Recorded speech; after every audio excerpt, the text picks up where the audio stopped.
Am I always this naked, you may ask? Well, of course not. But I do prefer to tell the naked truth. You see, I like it juicy, raw, and uncensored. The truth, that is.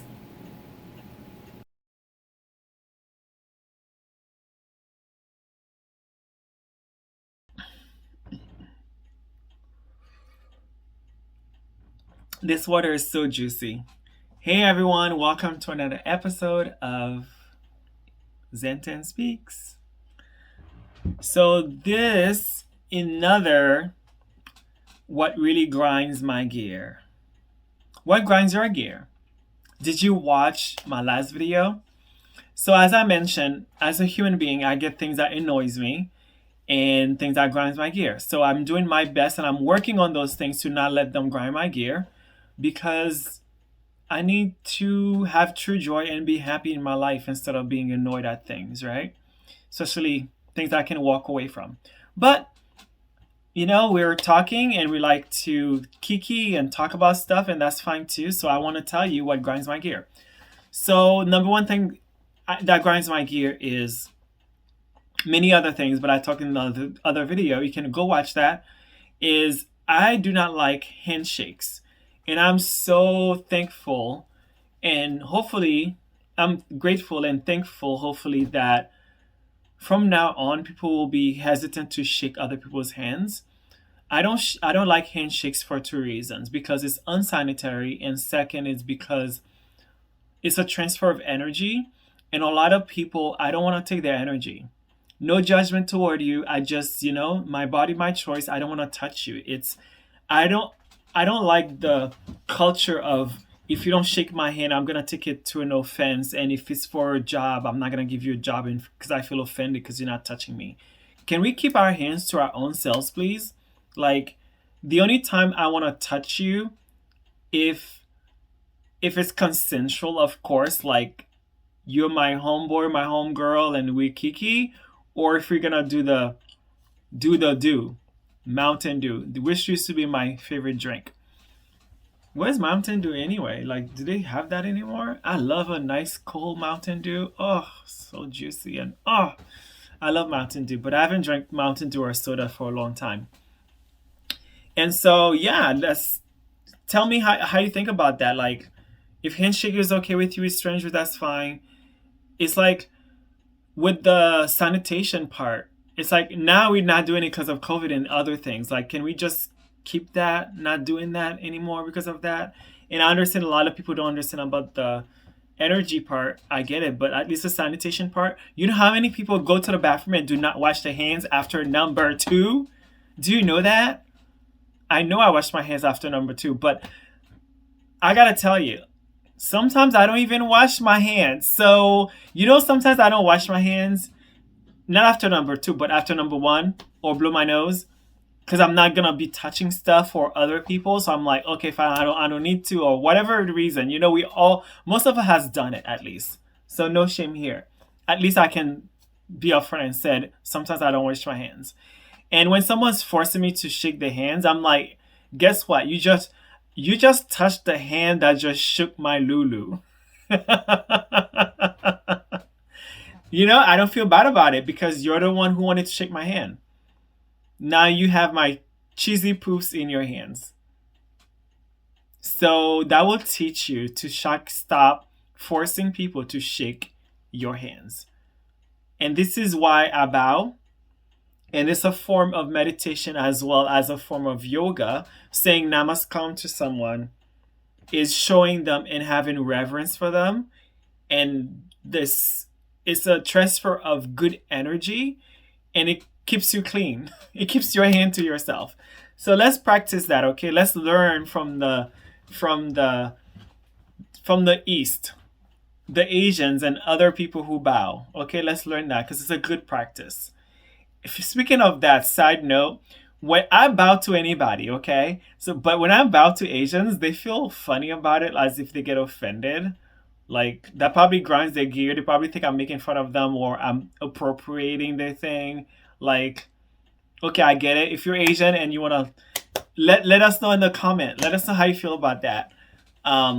about people bowing or people speaking your language as they bow. Like I remember I met this guy at work. He said he was offended because this lady, he told this lady that he's from Seoul or something, and she spoke in Asian, and then she bowed, and I don't think she was making fun of him. Like it's like whatever, and then he was so offended. Like we all offended for things. Like I do get offended for a handshake, and he loves handshakes. So go figure.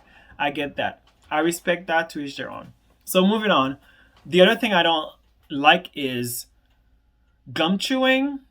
Although I have chewed gum, but the kind of gum chewing that's like the whole world needs to know you chew gum. I had a housemate. If he's watching this, he'll know. And not saying anything bad. It's just like what grinds my gear. I'll be in my room, and my housemate is chewing gum in his room, and I could hear him. Like, okay, fine, you live in your life. I love it, and that's fine. I'm not telling you how to live your life, but it still grinds my gear. Okay, can you just grind my gear? And I never bother anybody about it, but it still grinds my gear. It's like, you're not a cow or a goat. Like, close your mouth.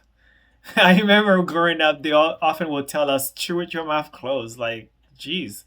So that grinds my gear. And I don't chew gum a lot. If I chew gum, it has to be a flavored sugary gum and not those scented ones. And if it's the scented ones, I would chew it for a couple of minutes just for the scent flavor. I do not buy gum or carry gum around. And I would take gum if someone gives it to me. And so I don't chew gum because growing up, most of us growing up in school, we are punished when we chew gum. As soon as we become adult, we're doing that. I don't understand that. That's weird. And we're taught to call people by their last names all our school lives. And as soon as we're out of school, we call people by their first names. It's weird to me. Maybe I'm living too much of a rigid part of life in that sense. It works for me, and I'm not judging people, but it's just like curiosity and interesting to me. And so that's the gum chewing part. And the third thing that grinds my gear is sarcasm. See, even that clock agrees. I dislike sarcasm. My opinion about sarcasm or sarcastic people is I feel like people are sarcastic because they usually are, if the shoe fits, and it's my opinion, I could be wrong. If I'm wrong, tell me in the comment below. Let's have a conversation. Get on my show on Wednesdays. Remember to like, comment, subscribe, and share. So people who tend to be sarcastic is because they have, in that moment, maybe an insecurity. So they have to make a joke of you to offend you, but it's a joke. I'm just joking. Or because I like you, I'm sarcastic while putting you down. That's gross. And if you're a sarcastic person, ask yourself why you're sarcastic. And if you think I'm wrong, let me know. But I truly believe it's because people have insecurities or have low self-esteem that they have to put someone down to make a joke of them, about them, in their face, masking it as sarcastic. And anyone who wants to be my friend or a lover, I tell them, if you're going to be sarcastic, that's fine, that's your life, but deuces. Oh, I should do it. Deuce, no, like that. That's the Babos Fett thing. Was it deuces? How do you do deuces? Like this, right? Deuces, yes, deuces. Like girl bye. No, girl, boy bye, bye Felicia girl. Something, I don't know. I'm not a new kid. Look, I'm old and bald and I'm 72. I'm 72, I look young, but it's like, who's making those rules, right? Who's making those rules? So yeah, like I don't like sarcastic people or people who do that kind of thing. They rub me the wrong way and I don't get along with them. The fourth thing that grinds my gear is pessimism. I had a partner who was so pessimistic that when I would tell him, don't be pessimistic, and I don't do that to people anymore. I don't tell people how to live their life. Be pessimistic if you want, and I'm gonna walk away that way while you can be pessimistic. But the way it bothered me was anything that I would think of doing, he would have a reason why it's gonna fail. Like, mind your effing business. Leave me alone. Let me do my thing. I don't need your opinion. A lot of people are so pessimistic. Even when I want to do the podcast, I didn't ask anyone for their opinion. I actually love my friend. Faith is the law. You know who she is. She knows who she is. She messaged me. She says, I'm very inspired by you that anything you want to do, you just go and do it without thinking about it. And it's true. Anything that I want to do, like my business, A Day in My Life with Bunnies, you find the link in the description below. And if you like to subscribe to the YouTube channel that they have, you can also subscribe, support that way. And you can also support by purchasing the merch if you got the money. And you can also hire them to be in your parties or your events. They do live events and they also have a YouTube channel. So she would tell me, I do anything that I want to do. And I'm like, I am the son of God. Why not? God one day was bored. It is like, I want subject. Let me create the earth in 7 days because I want to chill. So he did that. And I'm made of his image. So why not me? And so she's right. And I see that within myself. Like, I don't carry doubt around. I don't carry pessimism around. I don't carry lack around. If anything, I am possible and I am capable. And I'm grateful that I have health, I have strength, and I have capacity up here. The only thing, of course, I'm saying that can also be a lack. I'm very grateful for all the 300 people who have subscribed to my channel, even when I asked people to do it. And I'm grateful for other people who had purchased my merch before. And I'm grateful for people who had hired me. I'm grateful for anybody who decided to support me about anything. However, just like looking at myself, I'm saying that I go above and beyond for myself to do my art, my entrepreneurism, my businesses. If I gain more support that I'm gaining now, I would excel to the moon. AMC to the moon. I sold all my stocks, by the way, AMC. When it hit at 34, I had to go. But I think it hit it like 64, and I was like, damn. But it is what it is. I'm grateful for what I got. Moving on. Just waiting for Sheba and effing Dudge. And I bought like a lot of other ones. So waiting to be that zillionaire. Anyway, so yeah, pessimism. It's like, I do understand why people are pessimistic, because they're afraid that they will actually get something, or they're afraid of failure, or they're afraid to lose. And I do understand that. I want to shake you and be like, stop, because you are only what you believe is what you make happen. If I believe that I would fail, and I talked about failure before, I believe that failure, as Dr. Wayne Dyer says, failure doesn't exist. It's a figment of your imagination. However, if you're going to think that failure exists, failure means that you're not living in the present. You are so stuck in the future that you are hindering your own process. If you're enjoying the process and living in the present, whatever happens to growth of yourself or life or your business. So failure has no business into that at all. But if you're so stuck on the outcome, you're gonna have fail in your head. And that's like, fear is like the acronym of fear. I don't remember what it stands for, but you can Google it. You'll see the meme online. And so I don't believe in failure, and I have not failed because I'm very successful within myself in my own right. However, in the world kind of talking space, I'm not successful yet when it comes to my business because I need other people's support, which just makes sense. I can do all I want to do. However, if people don't support me, then it is that. But another thing I'm grateful for?